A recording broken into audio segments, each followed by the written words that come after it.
DAE and the host of the Rock Stops Here podcast. Welcome to the show. Welcome to New Orleans. It's a pleasure and an honor. You know, it's more than just a game, as you can tell. It's such an event. And this actually seems to get bigger and bigger and bigger and bigger. You know, it was big, and then COVID, and then stations weren't spending money, and now it's not only, there's so many podcasts and content creators, you know what I mean? It's just a wider bunch of people from all over the world. You cover the Bucks, obviously not in the big game this year, but a lot of news going around with them, so a busy offseason. Oh, my God. I mean, you know, again, when you do good, you're usually going to have teams cherry pick either your talent, and a lot of times they're under contract so they can't, or coaches, give coaches promotions. And that's what happened with the Bucks offensive coordinator. Second year in a row, Bucks offense is kicking butt. Baker Mayfield's putting up big numbers. They get a running attack with Bucky Irving, and here come the Jacksonville Jaguars. We need an offensive coordinator. How about you, Liam Cohen? Okay. So the Buccaneers say, you know what? We don't want to lose him. We don't want it. The offense, if it isn't broke, don't fix it. Is that the term? So it isn't broke. Don't worry about it. But they don't want to lose him. So they give him an offer. Make him the highest paid offensive coordinator in the NFL. He gave the general manager a number, said, what would it take? And he said, this, meaning the highest.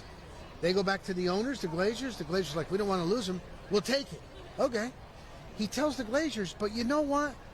I got this interview in Jacksonville to be a head coach, and the Glazers, who own the team, were nice enough to say, why don't you go? It'll be a good experience. So he goes, comes back. Then they say, okay, when we go sign the contract? Let's do it on this day. Oh, he said, I got some issues. Can we make it the next day? All right, make sure you're here at 10 o'clock. 10 o'clock comes, 11 o'clock, 12 o'clock. He's not answering the phone. They can't get a hold of him. They flew him up to Jacksonville, and the Jaguars told him, don't let the Bucks know. Don't let anybody know. So here's the fan base outraged at Liam Cohen. But I ask you, what would you do if you were going to get an opportunity and it's going to quadruple your salary, and that new boss tells you, don't tell, don't tell. You got to listen. You got to at least listen. Right? Got to listen. So, anyone would do that. So he did. They fired the general manager, Trent Baalke, and before you know it, then boom, he's now the head coach in Jacksonville, and the Buccaneers were looking. And they interviewed 6 candidates, but they decided to go in-house. Keep the same system. But this guy, Josh Grizzard, has never called plays at any level. That's in game, it's going by fast. You've never done it. So I've always asked this to like Todd Bowles, different thing. Well, you got to start somewhere. Yeah, there's always that first thing. I like not doing the retread in the coaches to give someone a chance, the new people. But talking about retreading, Baker Mayfield has sort of led the resurgence of journeyman quarterbacks and has really elevated his game. You got Sam Darnold and a couple others in the league. But Baker was really the first one to do it. How big is that for an organization to not have to really worry about, drafting a quarterback number 1 or paying a free agent, the top 5 salaries in the league? Helps them get other money elsewhere. You hit it on the head. All the years that Tom Brady was playing, he was never the highest paid quarterback. Not really close. And he got paid well, but he was like, I want to have a good team. Some teams, like, look at what's going on in New Orleans. They're paying Derek Carr so much money, $40 million, and it hamstrings you. You're right. So Baker Mayfield was, even though he's only 27, turning 28, he was on his last chance to be a starter. And when he came here and, they reached out to him, Tristan Wirfs, the big left tackle, said, hey, man, why don't we go get a beer at a dive bar? Let me take you to a Tampa Bay Lightning game. And he's like, I felt wanted. It's like in anything you do, if you go to a place and they just make you feel wanted, it might not seem like a lot, but it really does. Yeah. And it made him feel comfortable again. And he was able to get back to, all right, let me play my game. I think it shows you, the work ethic that he has and that he wants to be a great quarterback, because he's a Heisman winner. He made money in the NFL. He could have went away. Nobody would have said anything about it. but here he is trying to make a second run at the career and helping the Bucks do so.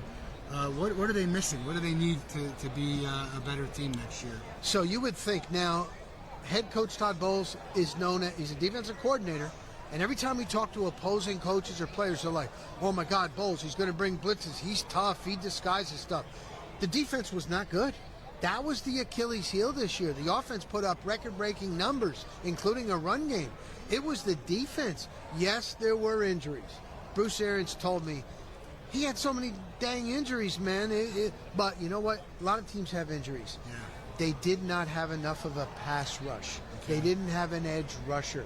They got Big Vita Vey in the middle. They got young Kalijah Cansey in the middle. Yeah, they could use some help on the back end, but they really need an edge rusher. And so I think that's it. Now, Myles Garrett. Draft? Are we doing draft? Well, you know. Garrett, draft? Well, Garrett will cost so free much. agent? Yeah. They cost a lot of money. Yeah. And you got to give up 2 number ones because a lot of times they don't want it, and a lot of money. But that would solidify it. So we'll see. I think you'll see it in the draft. I don't know about Myles Garrett though. He will be the highest paid. You got to give up an awful lot. Great player though. Oh, great player. right. It's scary. Yeah. You guys are in the news. Bucks in the news last week of the season. Mike Evans gets the catch. $3 million bonus. Ties or breaks Jerry Rice's record. It's just incredible. It's an incredible record, but really cool of the organization to allow him to get that. And you know, in the grand scheme of things, $3 million to them, not a ton, but great publicity and just a great player and great achievement. I am glad you brought that up because I was at the Pro Bowl in Orlando and people were coming up. This Scott Van Pelt, he's been on ESPN for a long time. He did the game and he came over. I was right there and he goes, Mike, that moment, man, when I just like, and he's been doing it a long time. A lot of people were telling him that. You are right because it's a little dangerous. Just take a knee and write it out. No, they wanted to get him. And the reaction. And then I was at the stadium and the fans. When they came in, they clinched to go to the playoffs. And it was more like Mike Evans got his 1,000 yards again. Yeah. It really was a cool moment. And sometimes you don't see a lot of those at the pro level.